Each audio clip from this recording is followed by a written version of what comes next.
saaki waxaa degmada xuddur soo gaaray nabadgudyo oo hogaaminaya wasiirka arrimaha gudaha anigoo wasiirka saldhigaana ka mid ah runtii waxaan u imaanin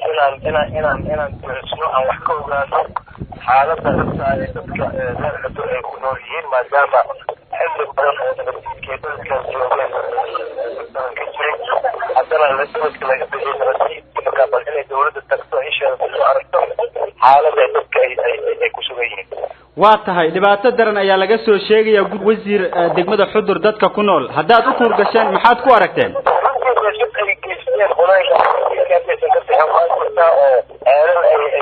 ay duumeen iyo maaragtay iskoolada jiriyeen iyo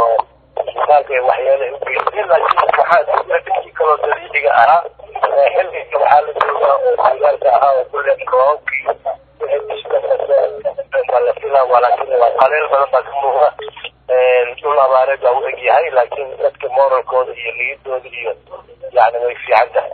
dawladdu maxay u qabanaysaa waa wafdi ugu horeeyay oo wasiiro ah oo adigu ka mid tahay ayaa tagay xuddur maxaad qabanaysaan dadka dhibaatada waad aragteen ee meesha ku haysataa anaka dawlad ahaan waxaan go'aansanay in oo dad dawladda masilaya oo heer wasiir ah uu imaado goboladan bari iyo boqol iyo hiiraan iyo goboladan la xoreeyay ay wakiil ka noqdaan muddo gaaban dawladda dad oo xubnaha golaha wasiir ka mid ah marka dadkaasoo noqon doona bridge-ka u dhexeeya gobolka iyo xukuumadda waxaana rabnaa inaan goor dhow aan bilaabno qaybintii raashinka aan u qaylo dhaamino caalamka in dadkeena gobolada dadka ku haysta oo biyo la-aanta haysata muxuu ahaa roob la-aan jirta iyo raashin la-aanta in laga soo gurmudo annaka tabarteena dawlad ahaan goor dhow waxaan bilaabana inaan raashin ka qaybano xaaladda degmada xuddur dadka ku nool maxaa lagu qiyaasi karaa haatan noloshooda dad badan baa ku nool runtii waa si fiican baana loo soo dhaweeyey airboortka dad badan baa noogu yimid dadka in badanna baadiyaha iska jiraan weli oo dadkii rasmiga ahaa yani